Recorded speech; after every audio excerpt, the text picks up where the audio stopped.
Stephen Bailey saw the rider first as a smear of dust against the red evening sky, weaving where a horse should run straight, and he was off his own mount and moving before he let himself think about why. He had spent 6 years reading small signs on the plains south of Millbrook Crossing, the twitch of a longhorn's ear before it bolted, the way grass bent ahead of wind nobody else had felt yet, and every one of those years told him now that the man on that horse was dying. He caught the animal's bridle as it staggered past a stand of cottonwoods, and the rider slid down into his arms rather than off the saddle, a young man with sandy hair pasted dark to his forehead, and a red stain spreading beneath his ribs that had gone the deep brown color of blood too long exposed to air. Stephen knew him. Tom Ellery, who rode the wire line for the telegraph company and carried messages between the railroad surveyors and the land office when the wire went down, which in Kansas windstorm season was often enough that everyone in 3 counties knew his face. "Bailey," Ellery said, and the word came out wet. "Bailey, listen. The bridge." They cut his hand closed hard on Stephen's forearm. Whitfield knows about the spur. He can't let the wire, he did not finish it. His eyes rolled and his grip went loose, and somewhere behind them, back along the trail he had come from, 3 more riders broke over the rise at a dead run. Stephen did not waste time deciding what to feel about that. He hauled Ellery up over his own shoulder, got him across his saddle bow, and put his horse into the brush along the creek bottom rather than the open road, because a man who had spent years watching cattle knew that the shortest path was not always the one that kept you breathing. Behind him he heard a shot go wide, the flat crack of it swallowed fast by the wind that had been rising all afternoon, the kind of wind that stripped shingles and snapped fence wire, and made every soul in Millbrook Crossing nail their shutters twice as tight before dark. He came into town from the low side, past the stockyards where the through herd from the nooses bawled and shifted uneasy in the pens, and he did not slow until he reached the schoolhouse, because the schoolhouse had good thick walls and cots stacked in the back room for stranded travelers, and because Doc Sims was out at the Hardy Ranch delivering a breech calf and would not be back before midnight. Georgia Lawson was on the schoolhouse porch nailing a loose shutter when he rode up, and she did not scream or freeze the way some might have at the sight of a bleeding man slung over a saddle. She dropped the hammer, hiked her skirt clear of her boots, and was already pulling the door wide before Stephen had swung down. "Bring him in by the stove," she said. "There is hot water on already. Mrs. Prescott, fetch the linen from the cupboard and somebody get the marshal." Stephen carried Ellery inside and laid him on the long bench Georgia cleared with one sweep of her arm, scattering primers and slate boards onto the floor without a flicker of regret in her face.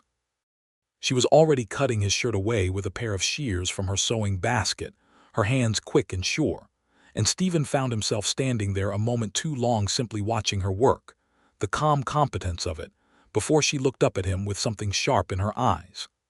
"Do not just stand there admiring your own rescue, Mr. Bailey. I need that lamp closer, and I need to know who is coming after him, because I heard 3 horses just now, and none of them sounded friendly." 3 riders, Stephen said, moving the lamp. "They were behind him on the south trail. I do not know their faces, only that they meant business. Then somebody had better watch the road." She did not look up from the wound, her fingers pressing a folded cloth against it with a firmness that made Ellery groan and stir. "You are the scout, are you not? I have heard the drovers say Stephen Bailey can tell you what a man is thinking from the way he holds his cards, and what the sky is doing before it does it. Go and use some of that. I have a man to keep alive." He went, because there was nothing in her voice that invited argument, and because some part of him, the part that had spent a decade watching for tells across a card table, recognized in Georgia Lawson the particular authority of someone who did not ask twice for what needed doing. He stood in the schoolhouse doorway with his revolver drawn and watched the road while the wind came up harder, and the 3 riders who had chased Ellery out of the grassland slowed at the edge of town, took one look at the lit windows and the gathering shapes of townsfolk drawn by the commotion, and turned their horses back into the dark without a word.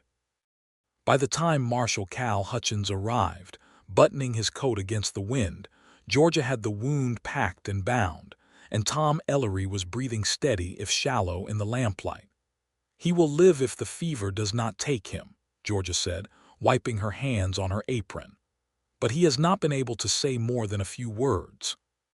"Something about the bridge, something about a man named Whitfield." Hutchins looked at Stephen. "You heard him say that too. He said it before he passed the last time, out on the trail. Said they cut the bridge and that Whitfield could not let the wire go through. Then he went quiet." Stephen holstered his revolver slowly. "I do not like half a warning, Marshal. A man does not risk 3 riders with guns over nothing." "Aldous Whitfield," Hutchins said, and something crossed his face that was not quite disbelief and not quite certainty either. "The banker." "There is more than one Whitfield in the territory, I would hope," Georgia said. "But if it is our Mr. Whitfield, I cannot think what business he would have with the bridge over the Willow River, unless it is that half the ranchers north of town cross it to bring cattle to the pens, and the telegraph line runs along the same right-of-way." Stephen looked toward the window, toward the dark where the wind was beginning to howl in earnest, plucking at the shutters Georgia had been nailing down when he arrived, and he felt the old, familiar prickle at the back of his neck that had kept him alive at 100 card tables when a man across from him was not telling the truth about what he held. "I think," he said slowly, "that somebody wanted this town cut off. The bridge and the wire both, and the storm coming on top of it so nobody would look twice at broken lines and think anything but bad weather." Nobody in the room disagreed with him, and the wind outside rose to prove he was likely right about at least the weather, rattling the schoolhouse roof hard enough that 2 of the younger children who had been sleeping in the back cots woke and cried, and Georgia went to them without hesitation, leaving Stephen standing in the lamp's low light with a feeling he had not had in a long while, the feeling of being somewhere he was needed rather than somewhere he was merely tolerated. The storm blew through the night without taking the schoolhouse roof, though it took 2 others in town and half the fence around the stockyards, and cattle wandered loose through Millbrook Crossings one street until dawn, when men went out cursing and roping and driving them back with more patience than Stephen would have credited most of them with, given how little sleep anyone had gotten. He did not leave the schoolhouse until nearly sunrise, staying because Georgia had not asked him to, and because some instinct told him Ellery might wake and say something else worth hearing. And when the boy did stir near dawn, pale and thirsty, it was Stephen who held the water to his lips. "The bridge," Ellery whispered. "Not storm damage. I saw the cut marks myself, fresh axe work at the trestle joints dressed up to look like the wind took it, and the wire same day. Somebody wanted it to look natural. Who cut it? Don't know the men, Croft's men maybe, but Croft don't have the money to matter this much. It's bigger than him." Ellery's eyes fluttered shut again. "The land office, deadline, filing day. I was riding to tell the marshal before the filing day." Georgia had come to stand in the doorway, wrapped in a shawl against the last of the wind, listening. "Filing day is in 12 days, she said quietly. "Every rancher north of the river who has not proved title on his claim has to file by then or lose priority. If the bridge is out and the wire is down, no one can get word from the land office in Barrow Springs, and no one can get their papers there either." Stephen looked at her, surprised she knew the particulars, and she caught the look and gave him a small, dry smile that was the first thing like warmth she had shown him. "I teach their children arithmetic and letters 5 days a week, Mr. Bailey. I hear a good deal of what troubles their fathers over supper, second-hand through a 9-year-old's retelling. You would be astonished what a schoolroom knows about a county's business." He found, standing there in the gray early light with the smell of the storm still on the wind, and a wounded boy breathing easier under a quilt Georgia had likely stitched herself, that he did not doubt her at all.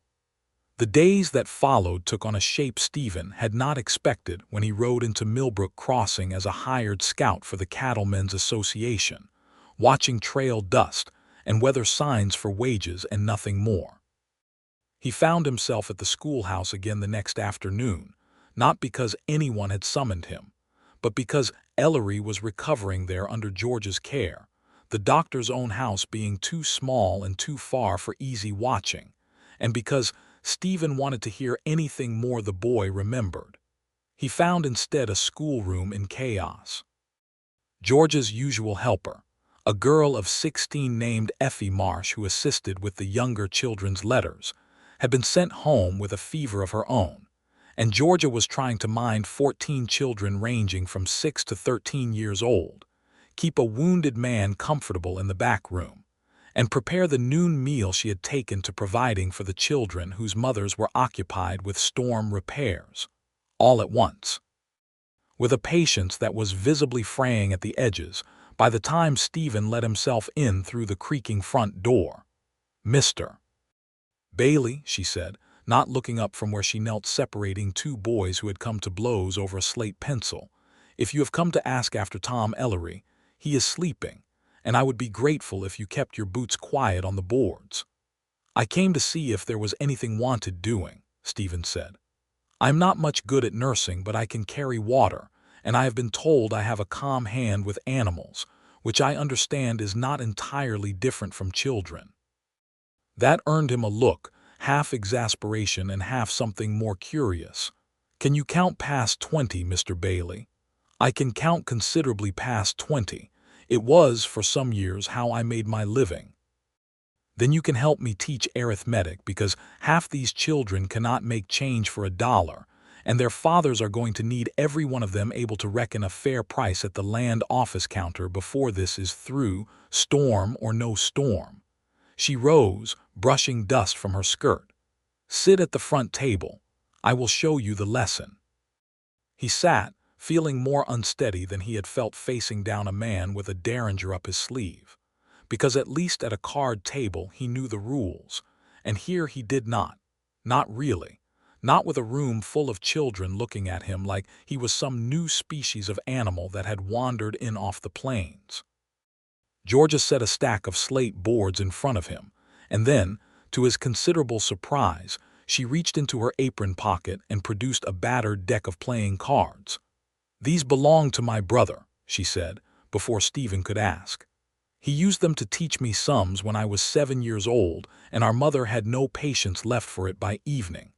I have found children learn faster when they think they are playing rather than being taught. You, I am told, know cards better than most men in this territory. Show me you can use that for something other than parting fools from their money."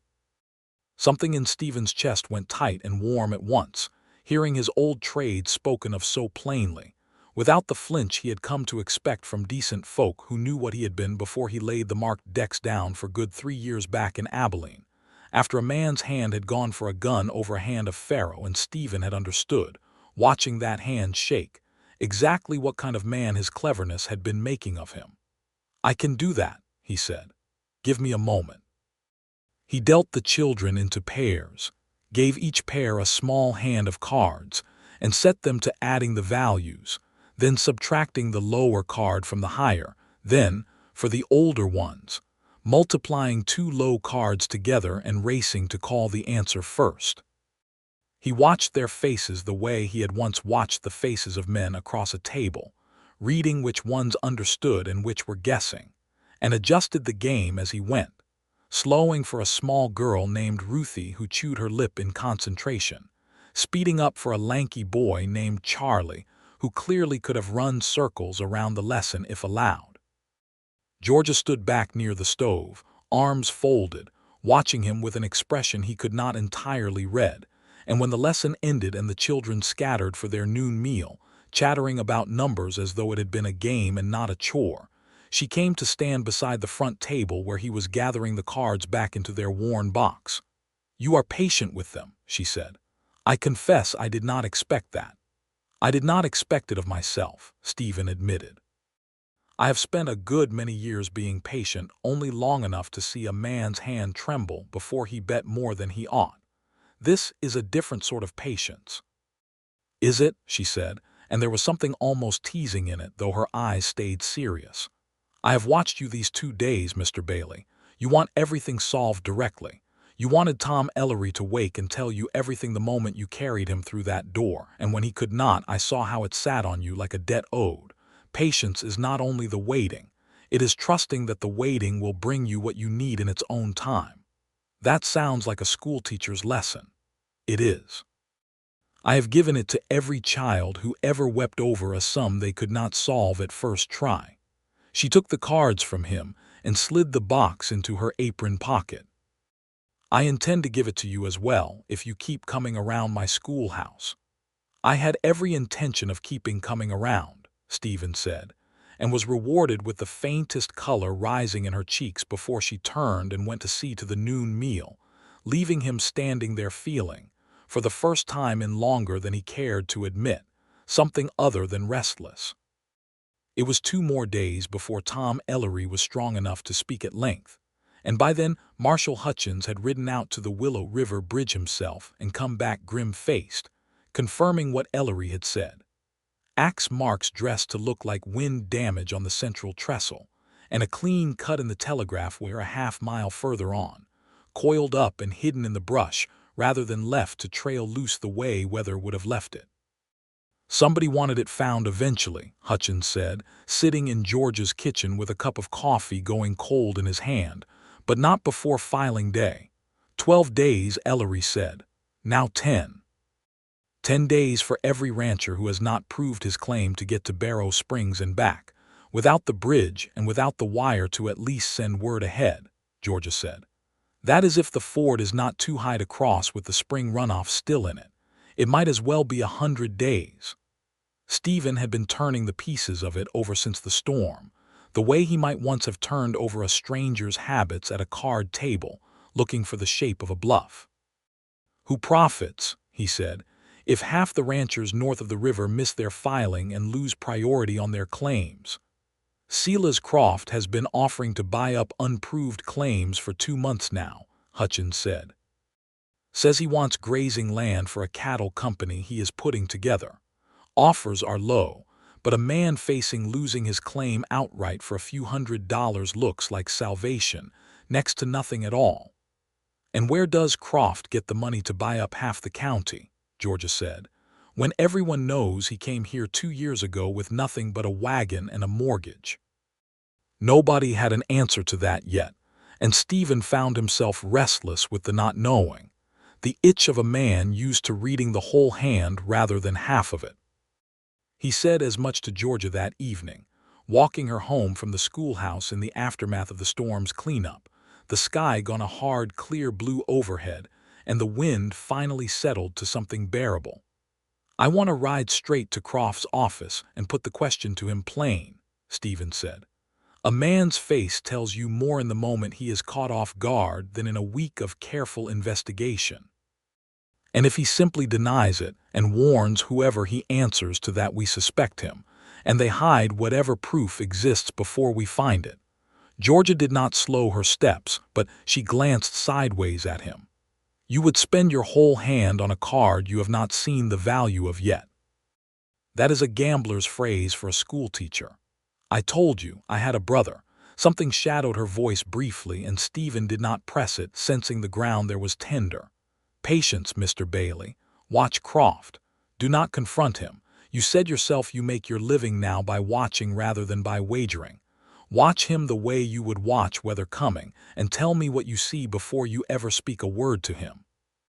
He did not answer right away, turning her words over, and found, somewhat unwillingly, that he could not argue with the sense of them. You are going to make a patient man of me yet, he said finally. I have made patient scholars out of boys who could not sit still through a psalm, Georgia said. I do not see why a grown man with a gambler's nerves should prove more difficult. He laughed at that, a real laugh, the first he had allowed himself in days, and she smiled back at him in the fading light, and something passed between them that neither of them named yet, though Stephen felt it settle into his chest like a hand of cards finally coming together into a winning shape. He watched Silas Croft for 4 days after that, from the porch of the Mercantile, from a stool at the saloon bar where he ordered nothing but coffee, and let the regulars think him merely killing time, from the shadowed alley behind the land speculator's rented office, where the light burned late most nights. He watched the men who came and went from that office, and he began to notice a pattern that troubled him. Croft himself seemed nervous, uncertain, a man playing a larger hand than he understood, deferring by telegraph and by courier to instructions he clearly did not originate. The real decisions, Stephen came to suspect, were made elsewhere, and the courier who carried messages between Croft's office and wherever those decisions were made was a quiet, unremarkable young clerk who Stephen recognized, after the second day of watching, as an employee of the Millbrook Crossing Bank.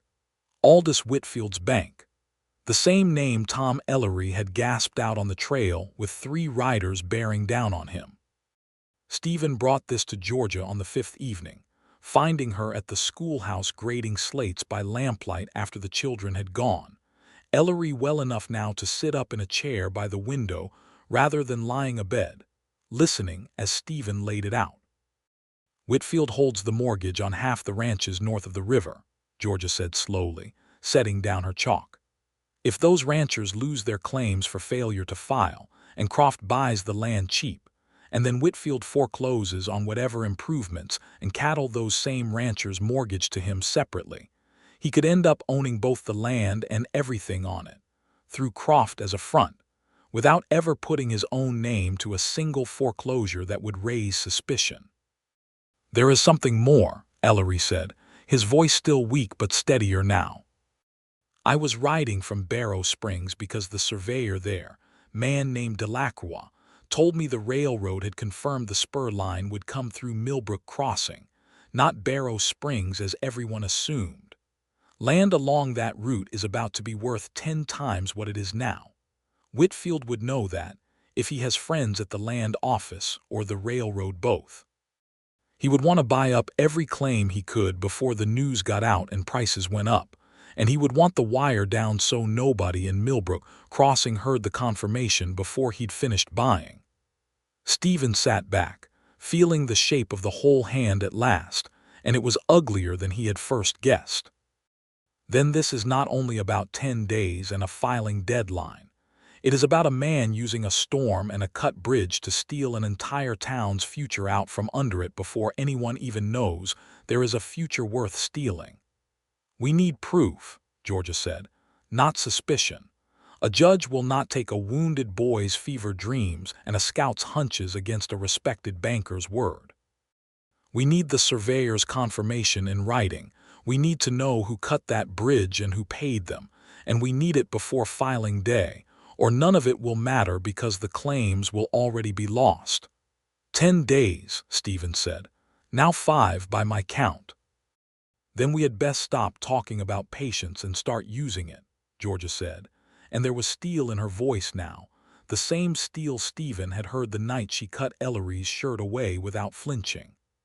"I will write to Mr. Delacroix myself and ask him to put the survey confirmation in a sworn letter, and I will send it by a writer we trust, not the regular stage. You watch Croft and Whitfield both, and see if you can learn who did the actual cutting, because a man who wields an axe for hire is a man who can be made to talk if the price is right or the fear is greater." It was, Stephen thought, exactly the sort of plan a careful gambler would make, weighing the odds before laying down a single card, and he found himself grinning despite the gravity of it all. "You would have made a fine hand at faro, Miss Lawson." "I have no intention of finding out," Georgia said, but her mouth curved despite herself. "Though I will admit, Mr. Bailey, that watching you work these last days has taught me a card player's patience is not so different from a teacher's after all. You wait. You watch, you do not show your hand until you must. I am learning," he said quietly, "that there are things worth more than any hand I ever held before." She did not answer that directly. only held his gaze a moment longer than was strictly necessary before turning back to her lamp and her letter. And Stephen let himself out into the cool evening feeling something unfamiliar and entirely welcome settling into his chest, something that felt a great deal like hope. The letter to Delacroix went out the next morning, carried by a young rancher's son on a fast horse who knew the back trails better than the main road, and Stephen turned his attention to the saloon, where Croft's hired men were known to drink, and where, on the second night of watching, he encountered a face from his old life that he had not expected to see in Millbrook Crossing at all. Leila Monroe had sung in a dozen saloons between Abilene and Dodge City in the years Stephen had dealt cards in most of the same rooms, and she had never once cheated a man or lied to one, which had made her, in Stephen's estimation, one of the few honest souls in that particular business. She was singing now on the little stage at the back of Millbrook Crossing's single saloon, and when her set ended she came straight to the bar where Stephen sat, sliding onto the stool beside him without waiting to be asked. "Stephen Bailey," she said, "as I live and breathe, I heard you'd gone respectable, scouting cattle trails of all things when you used to read a man's whole life story off the way he held his cigar. I still read men, Leila. I just do not take their money for it any more. More's the pity for the rest of us honest folk trying to make a living." She grinned, but her eyes were sharp, taking him in. "You are watching Croft's men. I have seen you at it 3 nights running. What has that fool gotten himself into? You tell me," Stephen said. "You hear more in a night on that stage than most men hear in a month of Sundays." Leila's grin faded into something more serious. "There is a man comes in most nights, calls himself Dunmore, big fellow with a scar through his eyebrow, drinks with 2 others and talks low. I have heard the name Whitfield pass between them more than once, and I have heard them laugh about a bridge, though I did not think much of it until you started sitting here looking like a man waiting on a bad hand to be dealt. Would you listen closer if I asked it of you? For you, Stephen Bailey, and for the memory of every hand you ever let me win when we both knew you could have taken every dollar I had," Leila said, "I will listen very closely indeed." He thanked her and did not think much more of it that night, but the following evening when he came to walk Georgia home from the schoolhouse, he found her standing on the porch with her arms crossed and an expression on her face he had not seen there before, something cool and careful that had not been present the night before. "You were at the saloon again," she said before he could speak. "Watching Croft's men, same as I told you I would be. I heard you had a woman on the stool beside you the whole evening, laughing together like old friends." George's chin lifted slightly. "I do not begrudge you old friends, Mr. Bailey, but I find I would rather hear it from you than from Mrs. Prescott, who delights in nothing so much as a piece of gossip carried fresh from the saloon door." Stephen felt the accusation land, unfair as it was, and had to fight down the urge to simply laugh it off, because he could see plainly that it was not a small thing to her, however she was trying to hold it lightly. "Her name is Leila Monroe. I knew her years back when I dealt cards in half the towns she sang in. She never once helped a man cheat another, and she never once lied to me, which puts her ahead of most folks I dealt with in those years." He took a breath. "I asked her to listen for Whitfield's name among Croft's men, because she hears things in that saloon that no lawman or scout ever will. That is the whole of it, Georgia. There is nothing between us but an old, easy friendship and a shared understanding of a hard trade we both left behind us in our own ways." Georgia was quiet a long moment, studying him, and he made himself hold still under it, understanding that this was a moment that mattered, that a man who wanted to be trusted had to let himself be looked at plainly rather than rushing to talk his way past the discomfort. "I am not accustomed to this," she said finally, quieter. "I have managed on my own a long while, Mr. Bailey. I do not know quite what to do with the way it sat in my chest, hearing you were laughing with a pretty woman at the saloon, when I have no claim on you at all." "You have more claim on me than any woman I have known in a decade," Stephen said, before he could think better of it, and then, Because the words were out and he found he did not want them back, he pressed on. I have not felt at ease anywhere in longer than I care to say, Georgia. Not until I carried a bleeding boy through your door, and you told me to make myself useful instead of standing there admiring my own rescue. I have been trying to make myself useful to you ever since, and I find I want to keep trying for considerably longer than this business with Whitfield and Croft is going to take. Color rose high in her cheeks, and some of the coolness went out of her stance, though she did not soften all at once, because Georgia Lawson was not a woman who gave ground easily, even to a confession as plain as that. Then you might have told me about Leila Monroe before I heard it from Mrs. Prescott's twisted version of it, she said, but there was warmth threading through the words now, and a small, reluctant smile tugging at her mouth. I do not care for surprises where my own feelings are concerned. I like to see the whole hand, as you would say. I will show you every card I have from now on, Stephen said. That is a promise, not a line. See that it is, Georgia said, and let him take her hand for the rest of the walk home, which he understood from a woman as careful as she was, to be forgiveness given freely, and trust extended a little further than it had been the day before.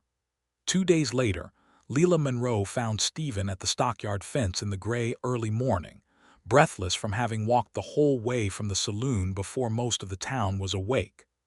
Dunmore was drunker than usual last night, she said. Bragged to the other two that Whitfield paid $300 for the bridge and the wire both, and that there is more coming once the filing deadline passes and Croft has bought up the claims. He said something else too, Stephen. He said Whitfield has a man planted at the land office in Barrow Springs itself, so that even if word does come through about the railroad spur, it will be delayed in the filing so Whitfield's purchases go through first.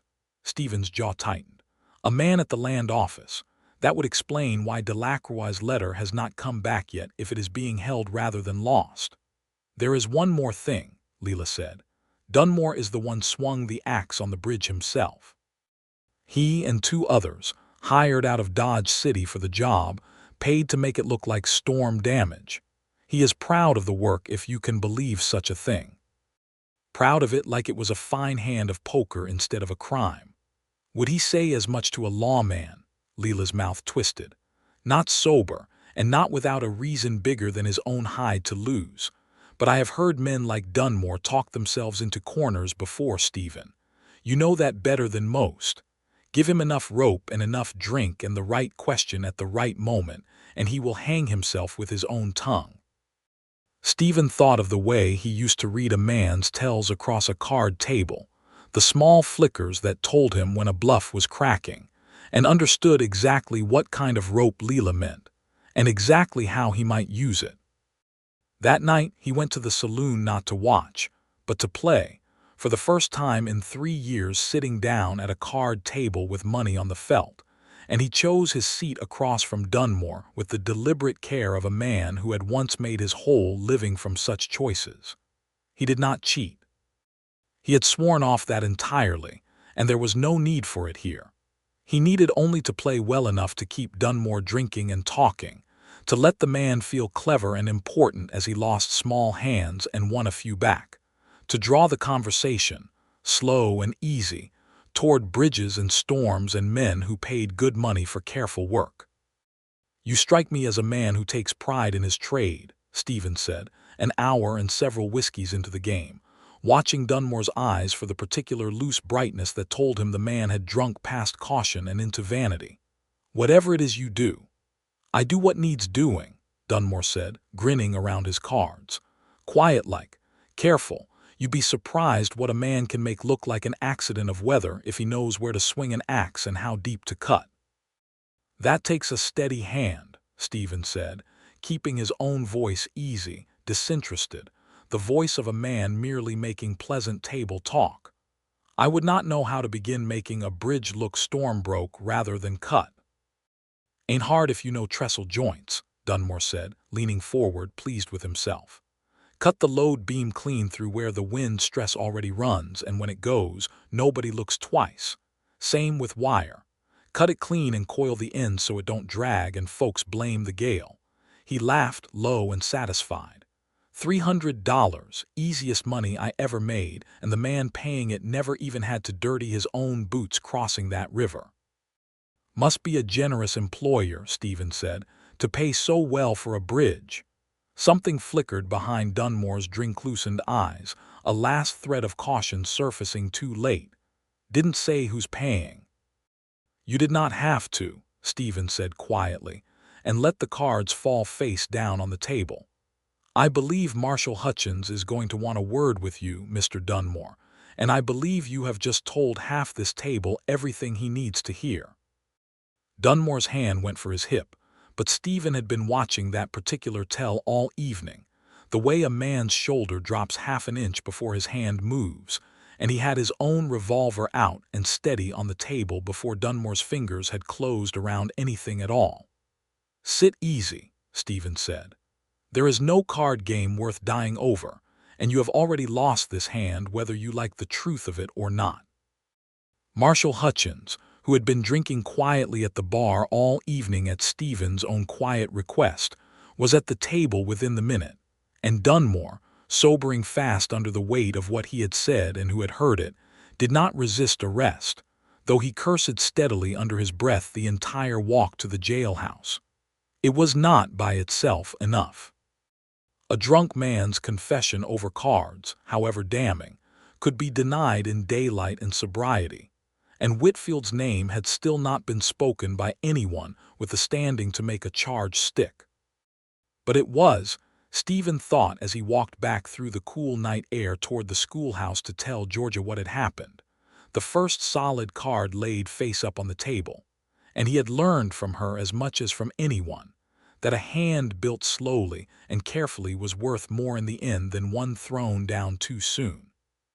He found her still awake, sitting up with Ellery, who had grown strong enough now to sit in a chair by the stove and mend a bit of harness leather with his good hand while his side finished healing. Dunmore is in the jailhouse, Stephen said, and told her everything, and watched relief and worry chase each other across her face in equal measure. That is one man, Georgia said when he had finished. Whitfield will simply say Dunmore acted alone or was hired by someone unknown to him, and unless we can put the money directly into Whitfield's hand or find Delacroix's letter, we have no case a circuit judge would look at twice. Then we need Delacroix himself, Stephen said, or that letter wherever Whitfield's man at the land office has hidden it. It was Ellery, quiet until then, who spoke up from his chair by the stove. I know the land office in Barrow Springs. I have carried enough messages there to know every clerk by name, and I know which one has been acting strange these last weeks, jumping like a rabbit whenever the telegraph clicked. Man named Prout. If there is a hidden letter, it is in his desk, or I do not know the layout of that office at all. You are in no condition to ride to Barrow Springs, Georgia said immediately, in the tone of a woman who had already decided the matter. I am in a good deal better condition than I was a week ago, Ellery said, and I know that office better than either of you. I do not intend to sit here mending harness while the whole county's future is decided without me. Georgia looked at Stephen, and Stephen looked back at her, and something passed between them. An unspoken agreement reached in a glance the way two people who trusted each other's judgment could manage. We ride together, then, Stephen said. All three of us, and Leila Monroe too, if she is willing, because a saloon singer's testimony about what she has heard will carry weight alongside a scout's and a schoolteacher's, especially if she can put a name to Dunmore's employer from her own hearing. I will send word to the Hardy Ranch and 2 others, Georgia said, and ask them to ride with us as well. If we go to Barrow Springs to lay a charge before a circuit judge, we go with enough honest witnesses that no one can call it a scout's grudge and a schoolteacher's fancy. Filing day is 4 days off. Barrow Springs is a long day's ride if the ford is passable, longer if we must go around by the upper crossing. Then we leave at first light, Stephen said, and we do not waste an hour of it. They rode out the next morning in a company of 8.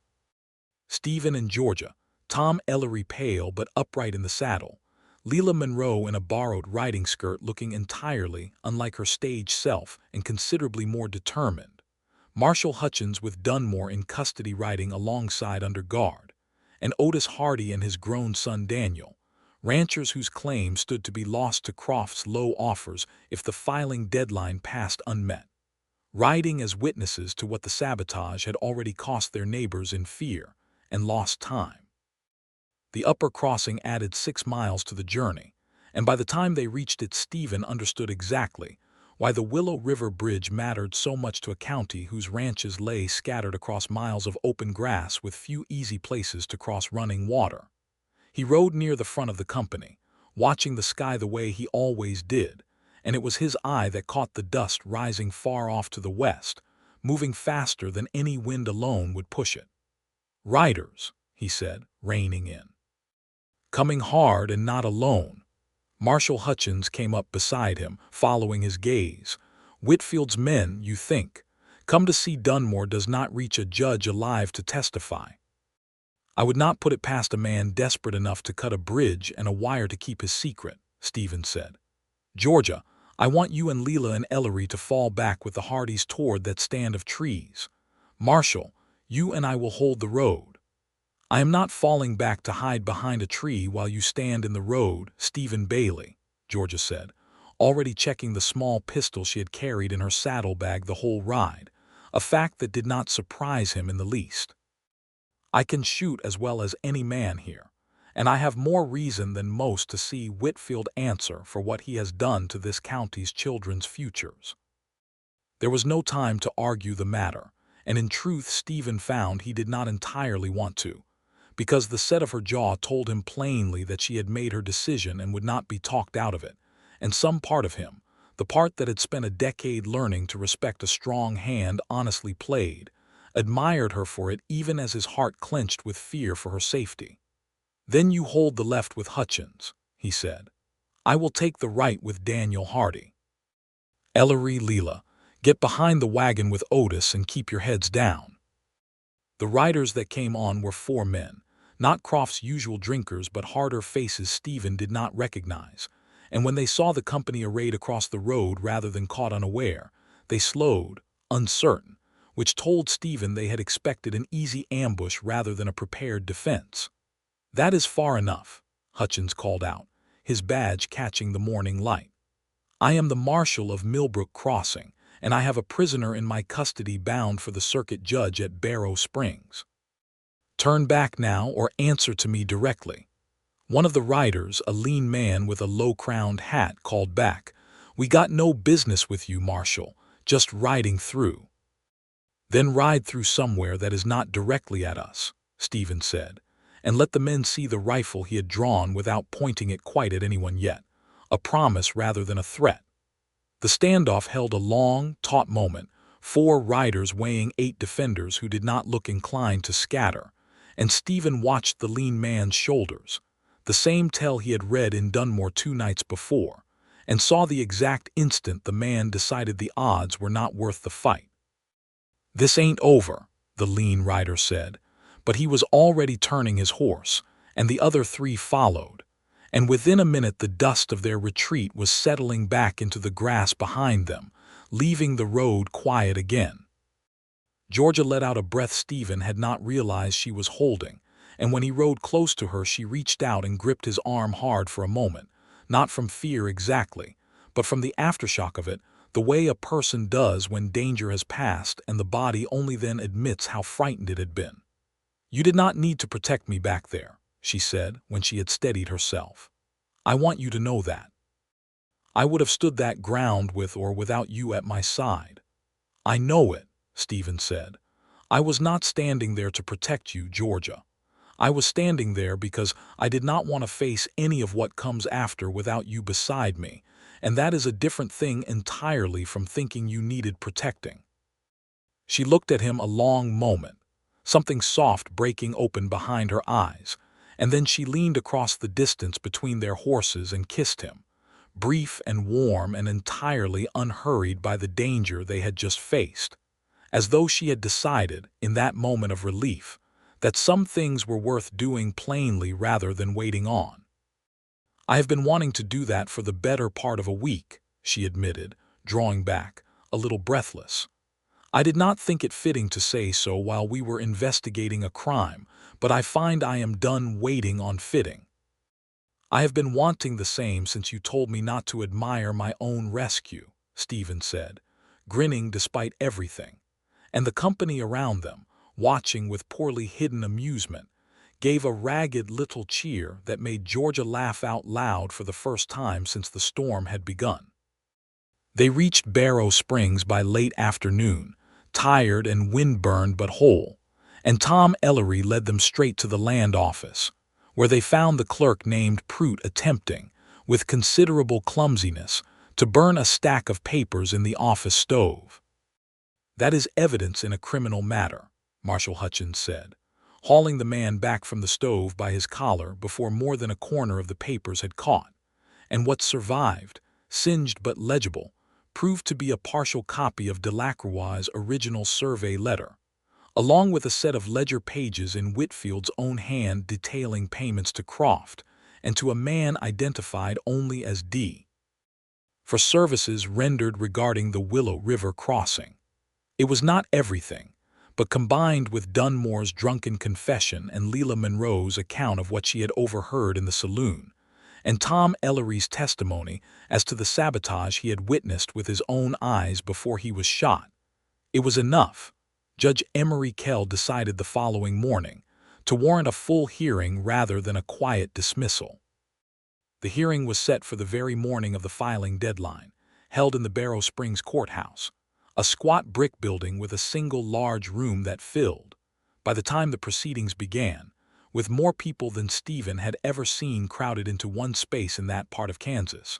Ranchers come from every corner of the county once word had spread of what was at stake, along with Silas Croft himself, summoned by the judge's own order, looking pale and increasingly desperate as the morning wore on. Whitfield arrived last, immaculate in a dark suit, composed and confident, clearly expecting his standing in the community to carry him through whatever accusations a scout, a schoolteacher, and a saloon singer might dare to bring against him. "Your Honor," Whitfield said, when the charges were read, "I am at a loss to understand how my good name has become entangled in what is plainly the work of common criminals and disgruntled land speculators. I hold mortgages on half the ranches in this county. It would be against my own interest to see them fail to file their claims." "Unless," Georgia said, rising from where she sat beside Stephen without waiting to be asked, and Judge Kell, startled but not unwilling, nodded her permission to speak. "Unless you intended to foreclose on the improvements and cattle those same ranchers mortgaged separately to your bank, once their land claims lapsed and Mr. Croft acquired the underlying title cheaply. A man does not need to own the land outright to profit handsomely from owning everything built upon it, Mr. Whitfield, if he has arranged matters so the land itself falls to a partner who owes him a very particular debt." A murmur ran through the crowded room, and Whitfield's composure slipped, just slightly, just enough for Stephen, watching his hands, to see them curl tight at his sides. "That is speculation," Whitfield said. "You have no proof of any such arrangement." It was then that Stephen rose and laid on the clerk's table before the judge the singed ledger pages recovered from Prout's stove, and beside them, the sworn letter that had finally arrived that very morning by a second rider Georgia had sent days before by a different route entirely, a letter in Delacroix's own hand confirming the railroad spur's route through Millbrook Crossing, dated a full 2 weeks before the storm, proving Whitfield could indeed have known of the coming rise in land value well before anyone else in the county. "These pages bear your own hand, Mr. Whitfield," Stephen said. "Payments to Silas Croft, and payments to a man identified only by initial for services regarding the Willow River crossing, on the very date the bridge was found cut and the wire found severed. We have a man in custody, one Dunmore, who confessed before witnesses at a card table to swinging that axe himself for $300, paid, he said, by an employer he described in terms that match no one in this room so well as you. Silas Croft, watching his own fortunes collapsing around him with every word, made the choice Stephen had privately hoped for. The choice of a frightened man who understood the ground had shifted entirely beneath him. "He came to me 8 months ago," Croft said suddenly, his voice cracking, all pretense of composure gone. "Whitfield told me he would ruin me on my own mortgage if I did not help him. I never wanted any part of the bridge business, Your Honor, I swear it. I only agreed to make the low offers on the claims." It was Whitfield paid Dunmore, Whitfield who knew about the railroad spur before any of us, Whitfield who wanted the whole thing kept quiet until he had bought up every claim he could afford. Whitfield's careful mask finally cracked entirely, fury replacing composure. "You fool, Croft, you have signed your own." "I believe," Judge Kell said, cutting through the rising noise in the room with the flat authority of a man who had presided over a great many hearings and did not intend to lose control of this one, "that we have heard quite enough to proceed to formal charges against both Mr. Whitfield and Mr. Croft for conspiracy, for destruction of property, and for fraud upon the land office of this territory. Marshal Hutchins, I will ask you to see both men held pending trial." The room erupted into a noise that was not quite cheering and not quite outrage, but a great deal of relief all tangled together. Ranchers who had spent 10 sleepless days fearing the loss of everything they had built suddenly finding themselves, instead, vindicated and safe. Their claims still good. Their filing deadline about to be extended by the judge's own order given the extraordinary circumstances. And their land, as Delacroix's letter made plain, about to become considerably more valuable than any of them had dared hope. Otis Hardy found Stephen and Georgia in the crush outside the courthouse afterward and shook both their hands so hard Stephen thought his fingers might ache for a week. "You have saved every ranch north of that river," he said. "I do not know how a county thanks 2 people for that, but I mean to find a way." "You can thank us by planting good grass and raising good cattle," Stephen said, "and by remembering, next time some smooth-talking man with a low offer comes through town, to ask a few more questions before signing anything." Georgia, standing close beside him, laughed at that, warm and unguarded, and Stephen realized, watching her in the bright noon light with the whole ordeal finally behind them, that he had never in his life felt so entirely certain of anything as he felt certain, standing there, that he wanted to spend the rest of his days exactly where he was. They rode back to Millbrook, crossing over 2 easier days, the ford low enough now to cross without the long detour, and the mood of the company was entirely different from the tense ride out, full of talk and laughter, and Tom Ellery, healed enough now to sit a horse without wincing at every stride, teasing Leila Monroe about her singing, until she threatened cheerfully to leave him behind on the trail. It was on the second evening, camped along the Willow River not far from the very bridge whose sabotage had begun the whole affair, its trestle already marked for repair crews sent out from the county the moment the hearing concluded, that Stephen found himself alone with Georgia by the fire while the others slept, the night quiet and clear, none of the storm season's violence in it at all, only a soft wind moving through the grass. "I have been thinking," Georgia said, watching the flames, "about what you said the day we rode out from Barrow Springs, about patience being something more than merely waiting." "I have been thinking on that myself," Stephen admitted. "I spent a decade of my life believing a man's worth was measured by how quick he could read a table and take his winnings before anyone caught wise. It took losing nearly everything, and a hard, ugly night in Abilene I do not care to describe in detail, before I understood that quickness without patience is just another word for recklessness. And now I think patience is not the absence of wanting something badly," he said. "It is wanting it badly enough to do right by it, even when doing right takes longer than you would like. I wanted to ride straight at Croft the very night we learned Whitfield's name. I wanted to shake the truth out of Dunmore the moment I suspected him. You taught me, without ever once lecturing me on it, that the truth worth having is worth building carefully, and that the woman worth having is worth courting the same way." Georgia turned from the fire to look at him fully, her eyes bright in the low light. "That is a very fine speech for a reformed Cardsharp, Mr. Bailey. I have had a great deal of practice reading a room and knowing when to lay my whole hand on the table," Stephen said, and reached into his coat, drawing out not a deck of cards this time, but a small plain ring he had bought that morning in Barrow Springs from a jeweler near the courthouse, simple gold with no stone, the kind of ring a practical woman could wear every day without a thought to losing it in flour or dishwater or chalk dust. "I am laying my whole hand down now, Georgia Lawson," he said.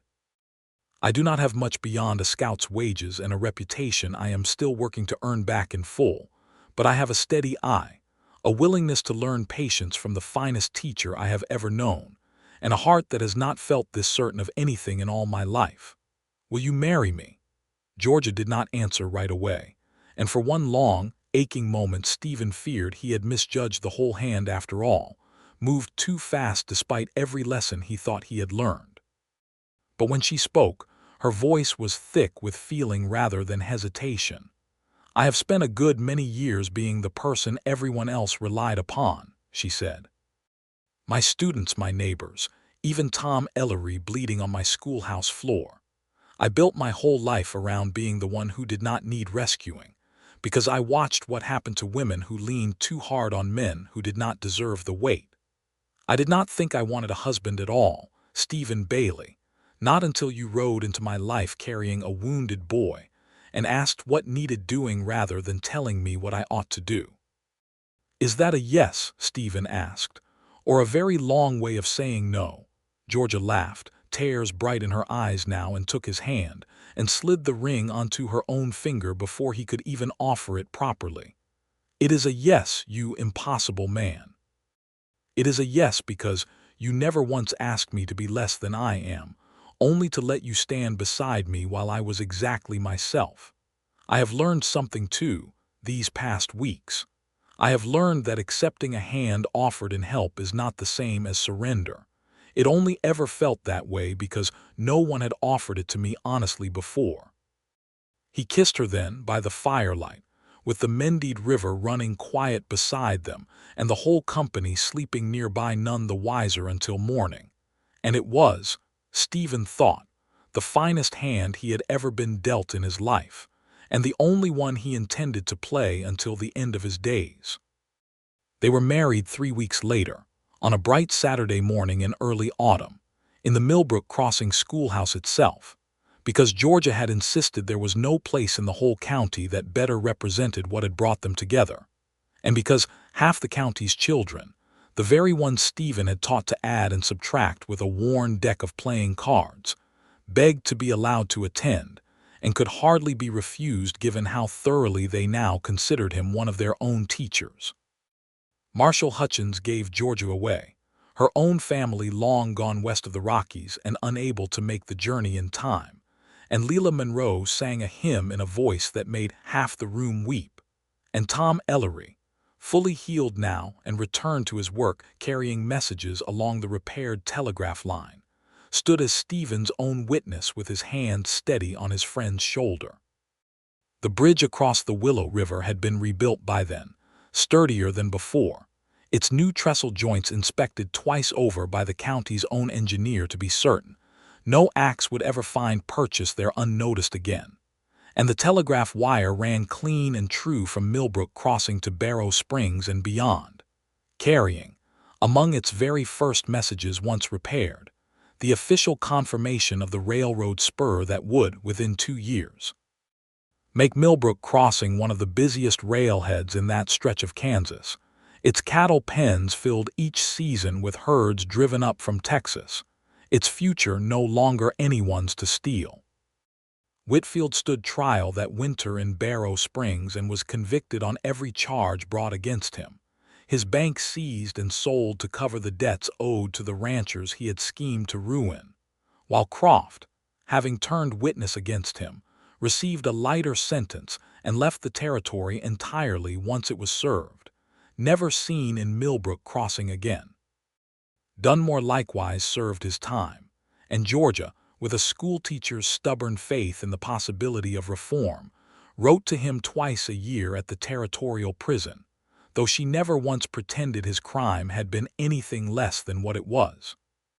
Stephen gave up his old deck of cards to the schoolroom itself, framed behind glass above the slate boards where his very first arithmetic lesson had been taught, a strange trophy that the children took to pointing out with pride to any visitor who came through Millbrook Crossing, telling the story, embellished more with every retelling, of how their teacher's own husband had once used a gambler's deck to teach them their sums, and had learned in the schoolhouse where he taught them. More patience than he had ever needed at any card table in his life. He kept his position as scout for the Cattlemen's Association, riding the trails and reading the weather and the grass with the same careful eye he always had. But he came home every evening now to a woman who met him at the schoolhouse door with flour on her hands and a fire already going against whatever wind the season brought. And on the evenings when the wind rose hard and threatened the shutters, he no longer felt the old restlessness that had once sent him chasing quick answers and quicker exits. He simply nailed the boards down tight, sat beside Georgia by the stove, and waited out the storm together, patient at last, exactly where he had always, without knowing it, wanted to be.